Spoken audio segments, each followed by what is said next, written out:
Torinon Käärinliina on kiehtonut ihmisten mieliä niin kauan kuin ensimmäiset valokuvat siitä otettiin. Minäkin muistan yläasteajoilla luettiin erilaisia kirjoja, mitä oli tullut, ja Käärinliinasta kiisteltiin ja väiteltiin ja onko se aito, eikö se ole aitoa ja Jeesuksen ja kenen se on ja kaikkea tällaista. Tutkimus Käärinliinan parissa on vuosikymmenien varrella edennyt aivan huimin harppauksin. Tässä Patmosviesti-lehdessä, jos olet meidän postituslistallamme, niin Patmosviesti-lehdessä on erittäin mielenkiintoinen artikkeli Torinon Käärinliinan historiasta.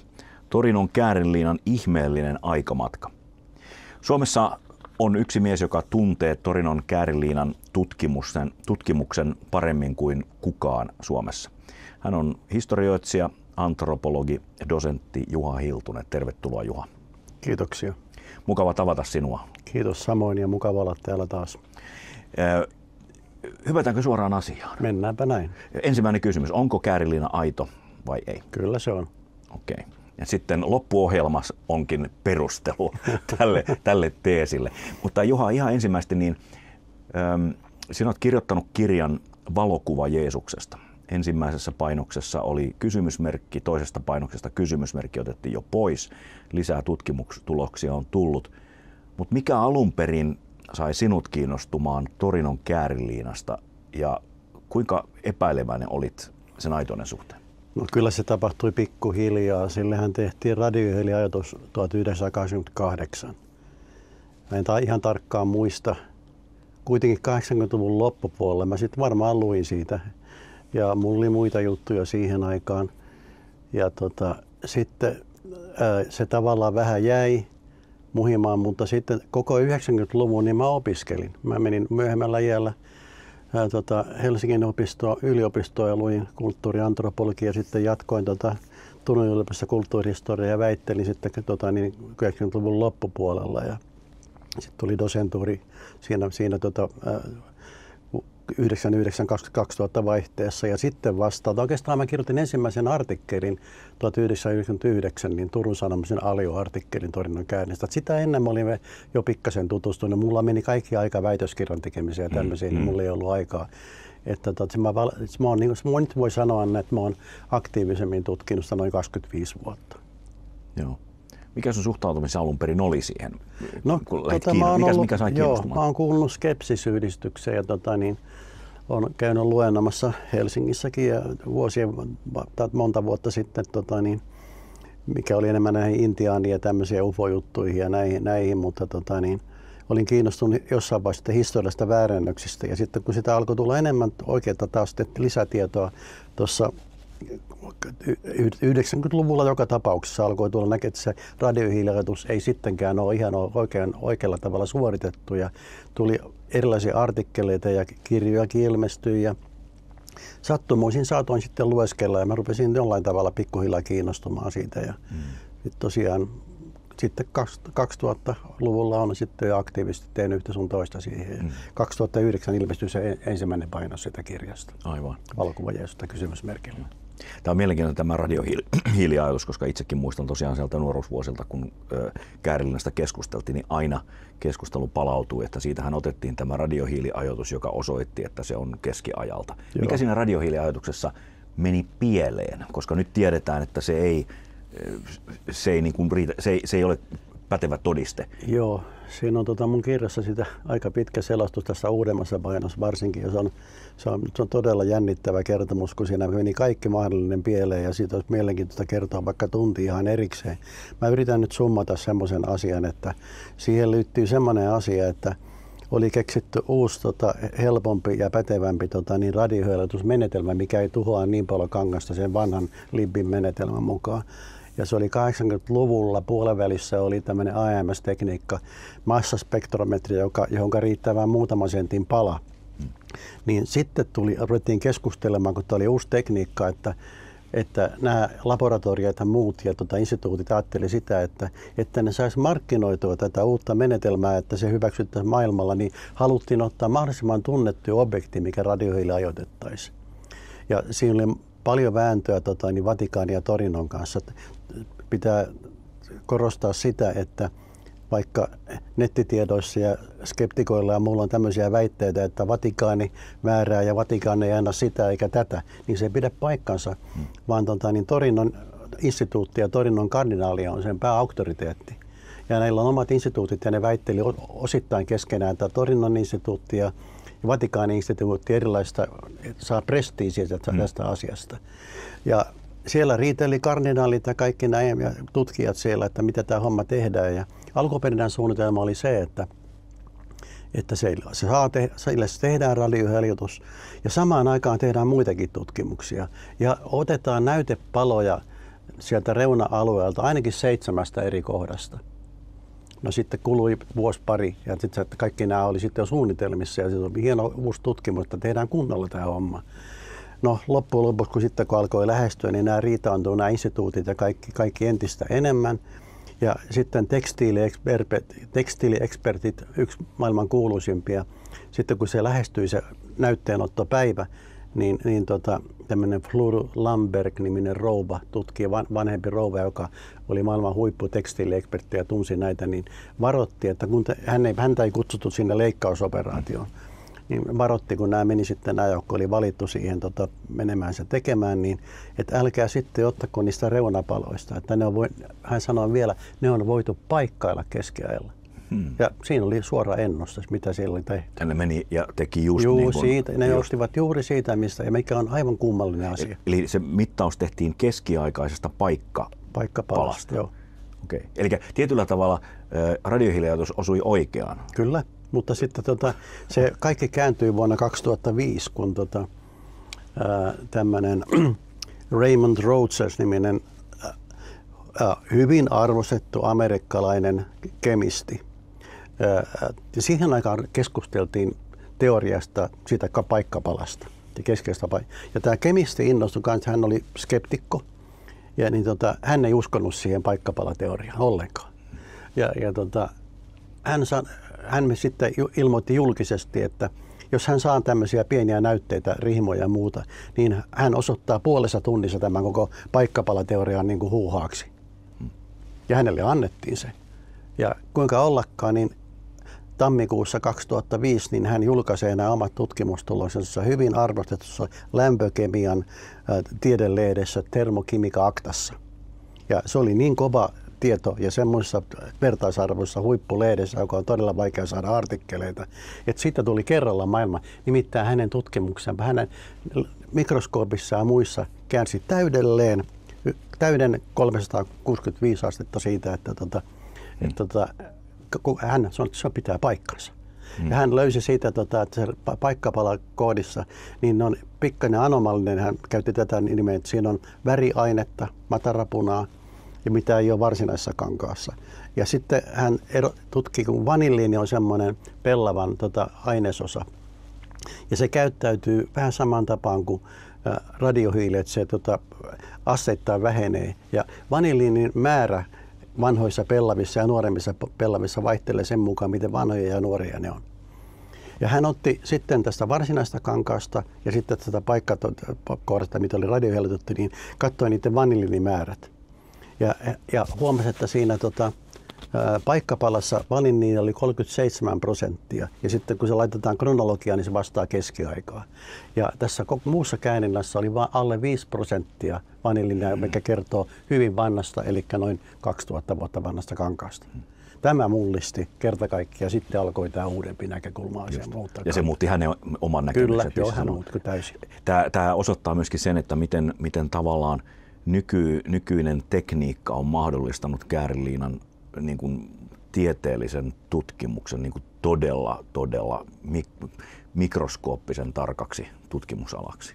Joo, ja sitten muutama vuosi sitten löydettiin, kun tämä oli Savoyen Herttua-suvulla tämä kääriliina 1400-luvun puolivälistä vuoteen 1983, kun tämä viimeinen Savoyin hallitsija tai henkilö oli entisiä Italian kuninkaita Umberto II kuoli. Hän oli maanpaossa, kun Italiassa tuli tasavalta toisen maailmansodan jälkeen. Hän joutui lähtemään maanpakoon ja hän kuoli muistaakseni Portugalissa tai Sveitsissä. Niin hän testamenttasi tämän kääriliinan silloin niin Vatikaanille, mutta sillä edellytyksiä tähän liittyy se, että se on aina Torinossa ja Torinon kardinaali on sen niin kuin pääinstituutti.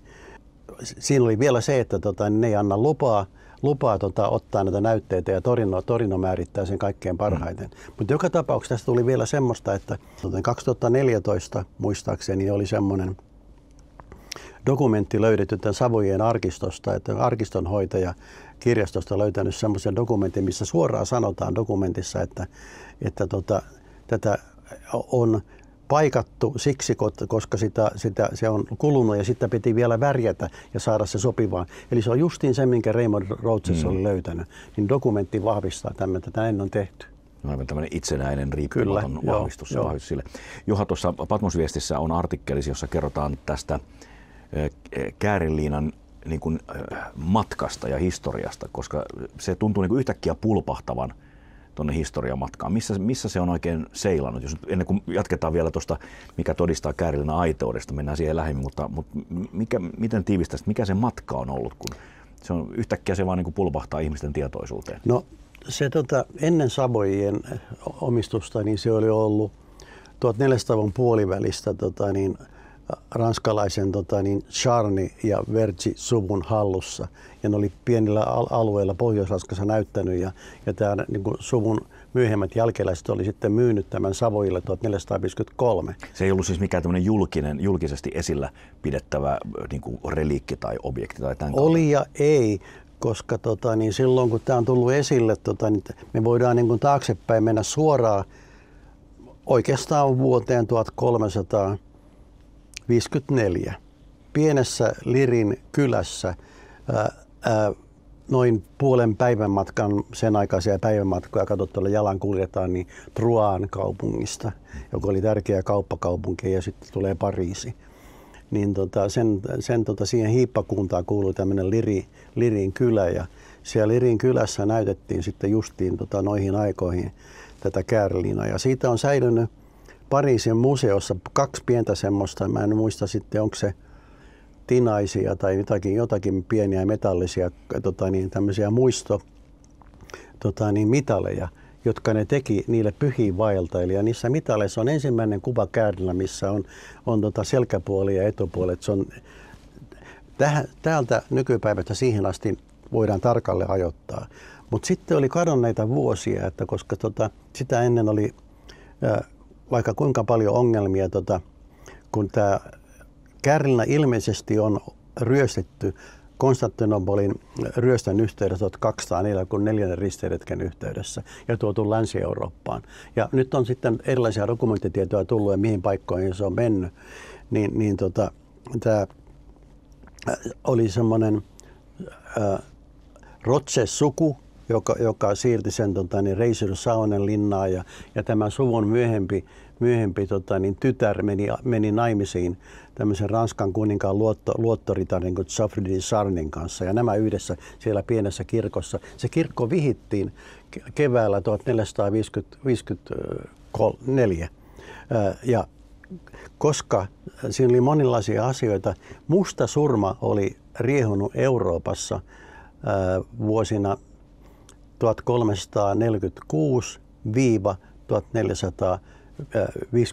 eli juuri sen jälkeen kun mustasurmasta oli päästy, niin tavallaan tehtiin tämmöinen pieni kirkko ja siellä alettiin näyttää tätä. Ja nyt mennään siihen, että kun väitetään radiohiljoituksen mukaan, että se menee 1300-luvun puoliväliin, ja moni muukin skeptikko ja ateisti sanoo, että no silloin kun se kerran tuli esiin, niin silloin joku on sen tehnyt. Ja kun meillä on niin sitten ne kadonneet vuodet, että ei ole mitään jälkiä siitä, niin se on tavallaan heidän kannaltaan loogista ajatella, että ne esittää tämmöisiä argumentin. Mutta sitten pitää mennä tutustumaan keskiaikaan ja varsinkin mustaan surmaan. Pohjois-Ranska oli yksi Euroopan tiheimmin asuttuja alueita. Ja Ranskassa oli, mä nyt ihan varmaan muista, mutta kun mustasurman kuolleisuus on ollut noin 50% Euroopan väestöstä. Toisilla alueilla vielä enemmän, tietenkin siten mukaan, kuinka tiheitä asutus on ollut. Me voidaan hyvin luottavaisesti ajatella näin, että Pohjois-Ranskan väestöstä oli jäljellä silloin vuonna 1354 enää 1/3 siitä, mitä oli ollut vajaa 10 vuotta aikaisemmin. Sitten Ranska ja Englanti kävi 100-vuotista sotaa. Siellä ryösteltiin ja muuta.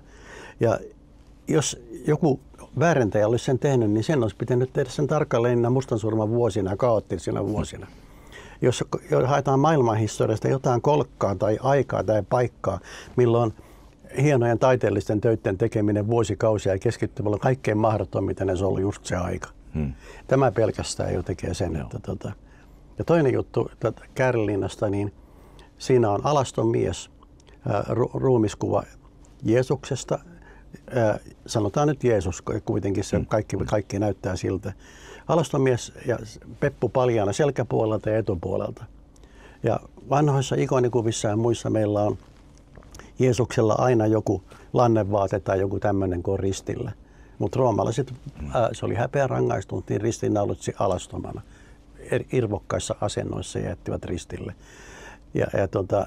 Jos kukaan olisi yrittänytkään tehdä tällaista kuvaajasta keskellä, niin hänet olisi poltettu välittömästi roviolla. Et yhtään olisi kukaan olisi mennyt katsomaan ja väittänyt, että tämä on pyhäinhäväistys ja kammotus. Jeesuksesta alaston Joo, kuva. ei missään. Ja sitten olisi pelkästään ollut vain se etukuva korkeintaan. Minkä ihmeen takia tehdä peppukuva, siitä on kukaan. Ja se olisi viimeistään jo tehnyt sen, että inkvisitio olisi puuttunut asiaan. Mulla on sellainen muistikuva, että oliko Michelangelo Sistinläiskappelissa, kun hän maalasi näitä pieniä enkelihahmoja alasti ja muutenkin, niin hän joutuisi myöhemmin laittamaan just näitä liinavaatteita, koska se on ollut kauheata, että kappelissa on tämmöisiä nakuolentoja siellä. Ja tässä on, Juha, mulla on sellainen muistikuva, kun tämän kuvan löysin tuolta kuvapankeista, että muistaakseni Roomassa oli joku näyttely ja siellä on kopio Käärinliinasta ja tässä sitten tommoinen 3D-mallinnus Käärinliinan miehestä. Niin mitä tuosta Käärinliinasta nyt voidaan? Tässä on nyt niin sanottu se positiivikuva. Sehän mikä herätti sen suuren hallon oli se ensimmäinen valokuva, varsinkin se negatiivi. Kyllä. Jolloin yhtäkkiä tajuttiin, että hetkinen, siinähän on todellakin niin kuin miehen kasvot, jolla on haavoja päässä ja kasvoissa ja koko vartalo ruoskittuna ja tällä tavalla. Niin. Joo, se negatiivikuvahan on niin täysin erilainen, se on selkeä ja todellisuudessa se on positiivi ja tämä on negatiivikuva. Katsotaan se toinen kuva, mulla on toinen vielä tästä. Tässä on se klassinen. Tätä on ehkä pikkusen retusoitu, musta tuntuu, saatu tuommoista 3D-fiilistä, mutta se on. Siinä näkee, että se on ikään kuin kolmiulotteinen ja ikään kuin leijova kuva. Joo. Ja siinä näkyy noi haavajäille tuolla päänä. Siinä kyseessä on todellakin haavoja yltympäri päässä, koska jos ajatellaan, että kun roomalaiset sotilaat on pannut pilkkakruunun, niin ne on pannut sen juutalaisen kuninkaalla ei ollut seppelettä, vaan tämmöinen lakkimainen. Joo. Ja silloin se kuvastaa paremmin sitä, minkälainen se on. Tässä on, tätä miestä on ruhjottu, revitty parrasta. Tutkijat on huomannut, että siinä on ilmeisesti toinen silmä muurautunut umpeen. Ja nenää on lyöty ja tämmöistä, että ne kuvaa sitä, mitä evankeliumissa kerrotaan, mitä Jeesukselle tehtiin. Palataan vielä siihen edelliseen kuvaan. Mitä näistä Käärinliinan miehen haavoista tiedetään ja oliko aitoa verta? Se on jo kauan. Mitään Käärinlinnasta ei ole niiden 100 vuoden aikana tutkittu eniten kuin verinäytteitä. Se on niin kuin ehdottomasti todettu, se on aitoa. Se on ilmeisesti AB-verta, joka on suhteellisen harvinaista, mutta kuitenkin kohtalaisesti suhteellisesti aika paljon Lähi-idässä, että se sopii sinne kyllä. Ja jos on, ketkä on nähnyt Mel Gibsonin Passion of Christ-elokuvan, niin näkee kuinka brutaalia se ruoskiminen on ollut, niin kyllä se aika lähellä on sitä, mitä on tarkemmat skannaukset ja tutkimukset uusilla menetelmillä, mitä niin voidaan nykyään kuvitella, niin on pystynyt paljastamaan enemmän ja enemmän niitä haavoja. Hänet on ruoskittu totaalisesti. Ja olisi voinut kuvitella, että tämä mies olisi kuollut pelkästään siihen ruoskimiseen. Sitten siellä on selkeät naulajäljet. Ja oikeissa paikoissa, niin sanotusti historiallisesti oikeissa paikoissa. Joo. Ja sitten on kylkihaava. Kylki on puhkastu. Se on. Ja sitä kankaalta voitu erottaa just niin, että siinä on tullut veriherraa tai verta ja sitten vettä myös, koska tätä on piiskattu ja piinattu. Keuhkot on ollut osittain täyttynyt vedellä ja semmoisella verensekaisella vedellä, joka on sitten kyljenpuun kuoleman jälkeen tullut ja näkyy siinä kankaalla, juuri niin kuin Johannes evankeliumissa kertoo. Joo. Kun katsoo tuota Käärinliinan kuvaa, niin mitä muita tuossa näkyy muuten noita palaneita paikka-alueita myöskin keskellä, mutta Mitä muita tutkimuksia nyt on tehty, jotka sijoittaa tämän kankaan nimenomaan 2000 vuoden taakse? No, yksi kaikkein parhaimpia ja kiistämättömimpiä. Mä oon niin näiden skeptikkojen kanssa yrittänyt selittää, että on nämä siitepölyt. Yksikään skeptikko ei koskaan voinut sitä vastaan, ne sivuttaa sen, ne ei käy keskustelemaan ollenkaan. Mulla olisi tuossa luettava pieni pätkä. Niin, ei katoa mikään fakta tässä. Niin siinä on niin kuin, viimeisen päällä sitä, mitä aivan viime vuosina on tullut merkittävää uutta tietoa käärinnä olevista siitepölyistä. Tärkeimmät tutkimukset on tehnyt vuonna 2012 tohtori Marcia Boy, joka on erikoistunut palynologiaan, ja tämä on siitepölytutkimusta.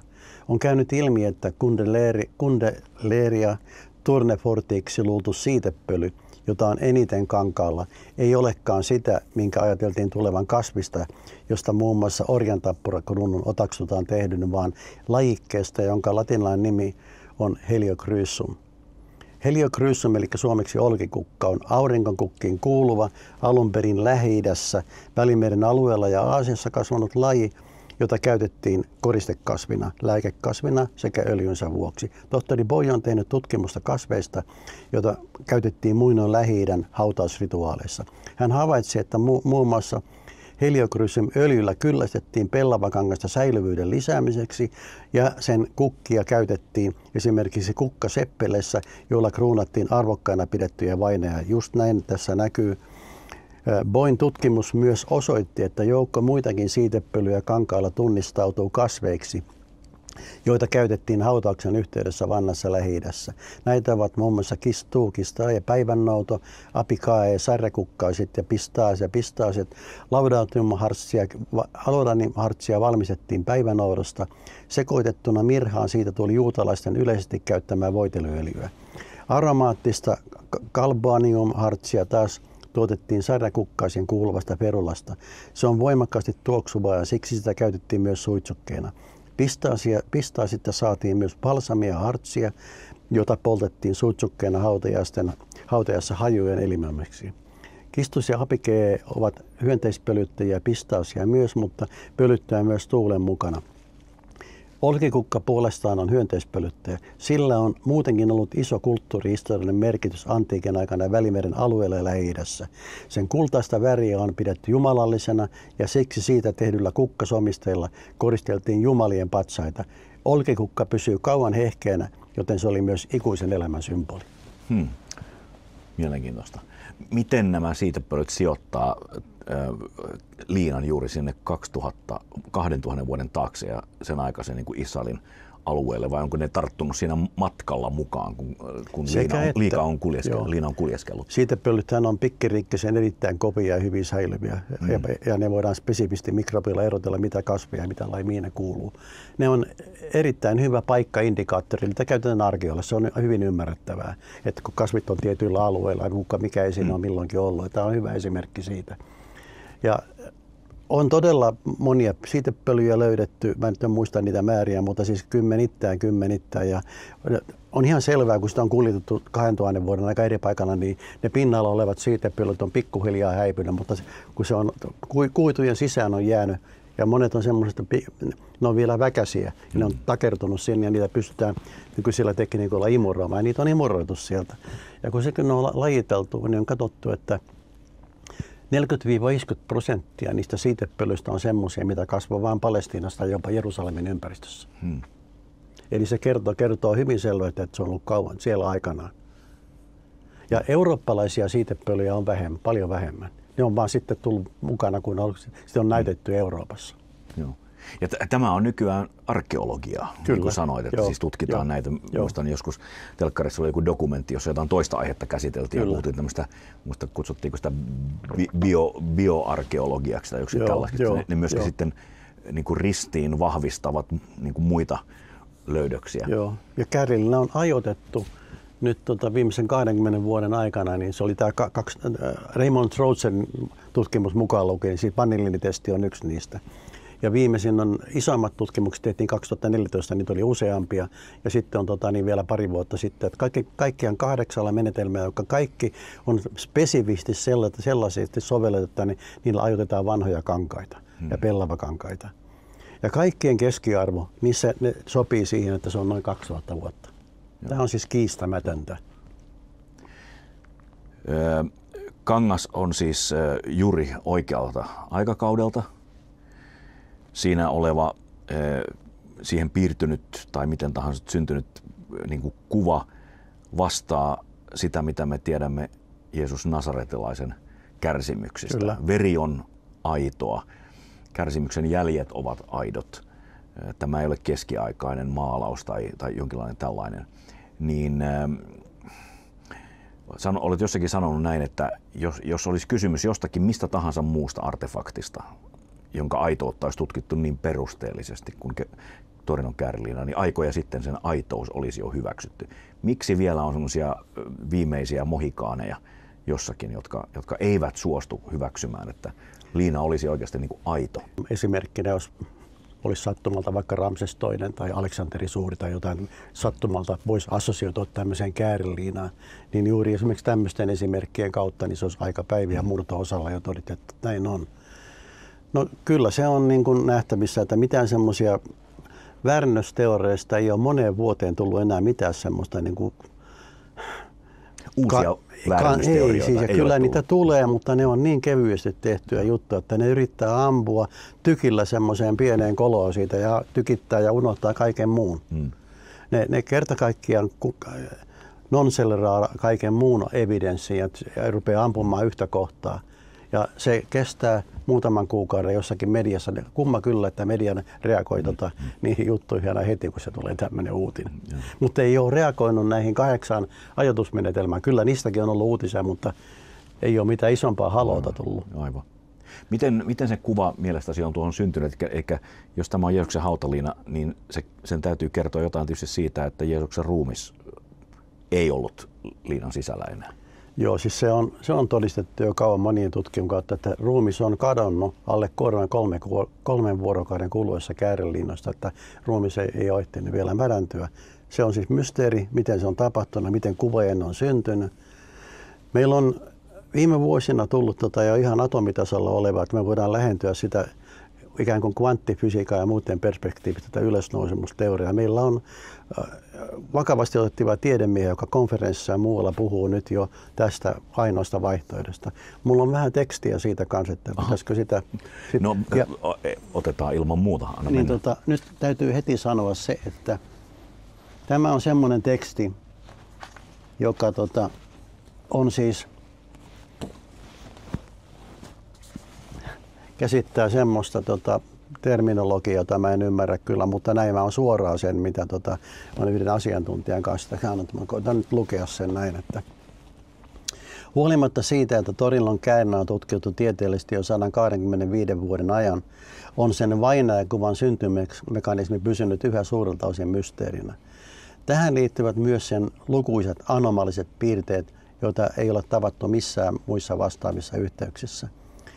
Ja niitä on edellä mainittuja lisäksi muun muassa sen verijälkeen epätavallinen punaisuus, kuvan häviäminen ultravalossa, vainajakuvan osittainen röntgenominaisuus, kuvan piirtyminen pelkästään pellavasäikeiden piripintaan noin ihokarvan paksuudelta ja kuvan seepiasävyinen yksivärisyys, missä varjo- ja syvyysvaikutelma muodostuu pelkästään rasteripisteiden esiintymistiheydestä.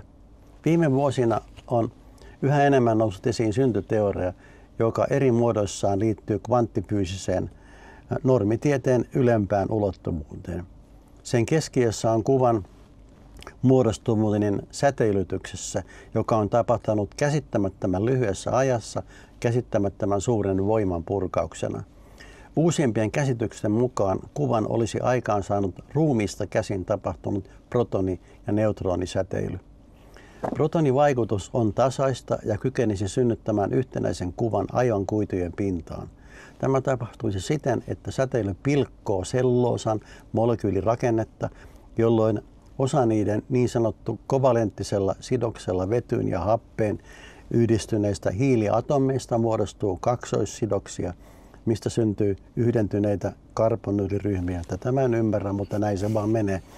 Ja edelleen kun neutronit purkautuivat kääriliinamiehen ruumiista hautakammiassa, Ne poukkoilivat seinillä takaisin kääriliinaan ja vähitellen heikentyön tasoon, jota sanotaan lämpöenergiaksi.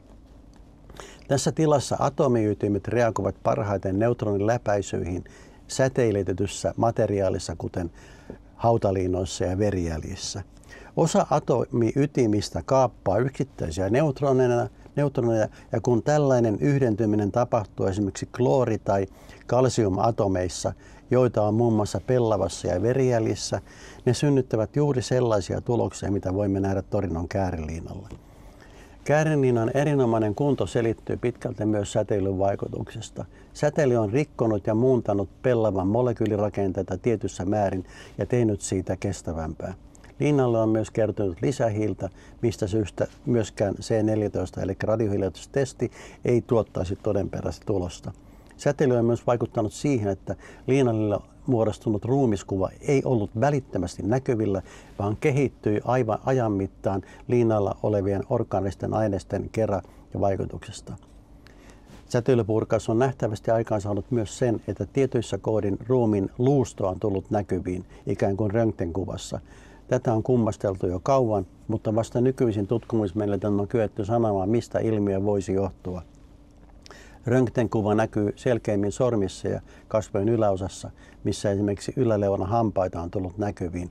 Toi, että liinakuvajasta ei näkynyt ja on kehittynyt myöhemmin, ja se tulee selittyä monienkin juttujen kautta, on ihan selvää, että kun Johannes ja Pietari näki sen liinan ja se oli mennyt kasaan sunnuntai-aamuna, niin itsestäänselviä asioita ei tietenkään kerrota evankeliumissa.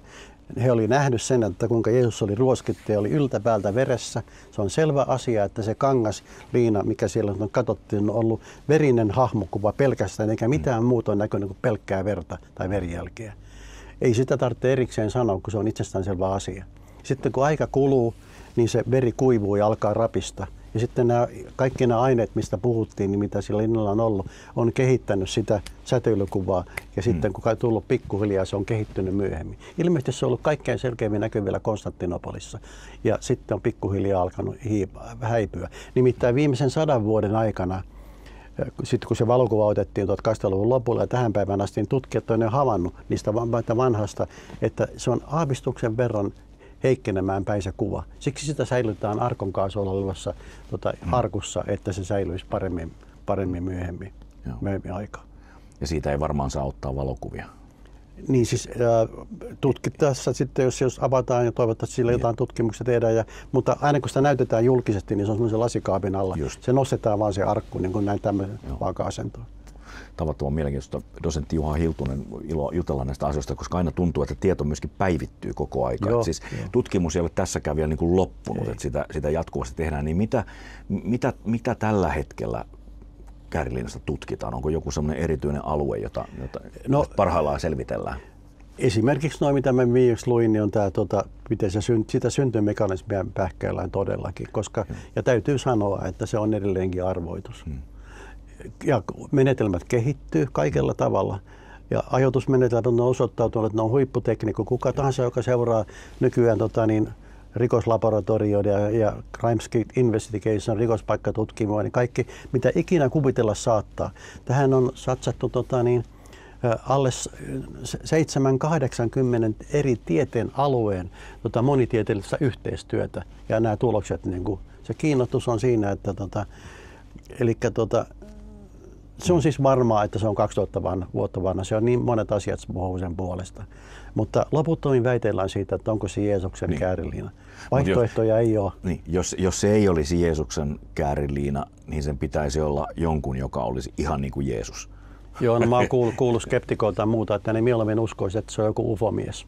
Jaha, okei. Okay. Joo, se on nykyaikaisella aikaa, voidaan kuvitella, että kun täällä on sekulaarista maailmaa ja länsimaissa ja skeptistä suhtautumista näihin uskonnollisiin asioihin, niin nykyään ihmiset, kun ne on taipuvaisia johonkin muuhun kuin kristilliseen uskonnollisuuteen, ne menee vaikka noitia palvomaan tai paholaistakin tai mitä tahansa, niin uskovat ja sitten mieluummin näihin ufojuttuihin, että se on joku sellainen ulkoavaruuden olento, joka on jättänyt nämä. Ja uskovat mieluummin, kun se olisi historiallinen Jeesus. Muistelen, että brittiläinen filosofi G.K. Chesterton sanoi aikana, että ihminen, joka ei usko Jumalaan, niin ei sen jälkeen ole uskomatta niin kuin mihinkään, päinvastoin hän on valmis uskomaan sen jälkeen mitä tahansa. Ja tässä se tietysti niin kuin näkyy. Mutta Juha Hiltunen vielä, niin mikä tämän Käärilinnan merkitys on noin niin kuin uskon kannalta? Koska itsekin kun aina joskus näihin viittaan ja sitten kirjastasi Valokuva Jeesuksesta mainitsen, että lukekaa nyt ihmeessä tämä kirja ennen kuin sanotte jotain, niin jollakin on se vastareaktio on se, että ei minun uskoni nojaudu mihinkään Kääriliinaan ja tämän tyyppistä. Ja mikä on tietysti totta. Ihmiset ovat uskoneet evankeliumit jo kauan ennen kuin on ollut Kääriliina niin kuin julkisesti näytillä ja tiedossa. Niin mitä sinä vastaat tähän? Mikä on se merkitys niin kuin uskolle tai uskon? No joo, mä oon saanut aika kiteyttävän vastauksen. Tuossa on eräitä vuosia takaperin Amerikassa pidettiin Washingtonin osavaltiossa todella iso kansainvälinen tutkijakonferenssi tästä näin, missä puhuttiin niitä syntyteorioista. Ja tämä konferenssin järjestäjä sitten loppupuheenvuorossaan etti semmoisen summauksen siitä, että mitä Käärilä merkitsee. Että justiin tähän sun kysymykseen vastaten, niin hän esitti sen, että se on resepti, kuitti. Ja se on, siinä on kaikki se todistus, mitä Jeesus on ollut, on piinattu, hän on kuollut ja hän on noussut ylös. Ja se on selkeästi nähtävissä epäilevälle Tuomalle, siinä näkyy kaikki haavat ja voi koskettaa ja nähdä. Ja sitten on tutkittu, että mitään muuta vaihtoehtoa ei ole. Ja se on just niin, että me nykyaikana huipputeknisesti tutkitaan ja voidaan tutkia ja paljastaa sitä. Se on erittäin tarpeellinen meidän epäilevälle nykyajalla, jolloin kovan tieteen avulla voidaan todistaa, että Jeesus on elänyt ja tästä on kysymys ja mitä hän on tehnyt ja hän on noussut ylös. Joo. Se on kuitti. Mä tykkään tästä. Joo, se on just niin. Se on todiste. Jeesus on antanut, Jumala on antanut. Tässä teillä on se kuitti, mitä on tehty. Joo, se näkyy. Ja sitten tästä niin kuin evankeliumien kannalta kaikkein keskeisimmästä tapahtumasta on jäänyt tällainen arkeologinen kuittaus. Ja siinä mielessä tosiaan, jos ajatellaan sitä, että Jumala toimii niin kuin ajassa ja historiassa, paikassa, niin voidaan kuvitella, että siitä jää jonkinlainen jälki. Joo. Ja tietysti siinä jäljessä voi olla sitten tulkinnanvaraisuutta, niin kuin arkeologisessa muutenkin on ollut, mutta kun tutkitaan, niin sitä opitaan ymmärtämään entistä paremmin. Ja tämä on nyt sitten kuittaus hänen ylösnousemuksestaan ja kärsimyksestään, josta voi lukea evankeliumeista sitten yksityiskohtaisemmin. Ja nimenomaan Johanneksen evankeliumi sopii tähän aivan täydelleen. Ja arkeologisessa tutkimuksessa on aina se, että mikä on se kaikkein paras lopputulos, on se, että me löydetään arkeologinen objekti ja sitten meillä on mahdollisimman varhainen dokumentti, joka tukee toisiaan. Tässä on nimenomaan siitä. Johanneksen evankeliumi ja tarinan Käärillä sopii täysin yhteen.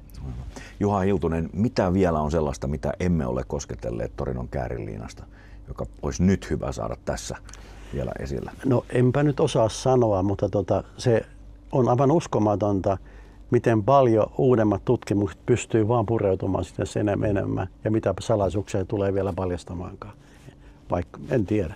Ja voi olla, että vaikka menetelmät kehittyisi kuinka paljon, niin se jää edelleen mysteeriksi, mikä on vielä hienompi asia. Aivan. Dosentti Juha Hiltunen, paljon kiitoksia ja ystäville, joita tämä kiinnostaa, niin totta kai Juhan kirja Valokuva Jeesuksesta, se viimeisin painos kannattaa. Siihen tuli jotain lisäsit. Joo, siis tämä viimeisen painoksessa on 30% uutta ja se on tavallaan täysin päivitettyä uutta tietoa. Just, okei. Okay. Ja sitten last but not least, lyhyesti jos haluat, niin Torinon Kääriliinan ihmeellinen aikamatka Patmosviesti-lehdessä, jos olet meidän postiuslistalla, niin lehti on tullut sinulle. Jos ei ole, niin käy liittymässä, niin lehti laitetaan tulemaan sinulle ilmaiseksi kotiin. Ja siinä niin kuin yhdellä artikkelilla paneudutaan tähän historiaan, että miten se on kulkeutunut tämmöiseksi julkiseksi nähtäväksi artefaktiksi. Vaikeita sanoja, paljon vaikeita sanoja liittyy tähän, mutta pikkuhiljaa niistäkin saa otetta. Kiitos Juha Hiltunen ja kaikkea hyvää sinulle. Kiitos kun pääsit mukaan. Tässä oli Sanassa ja ajassa podcast tällä kertaa ja tavataan ensi kerralla.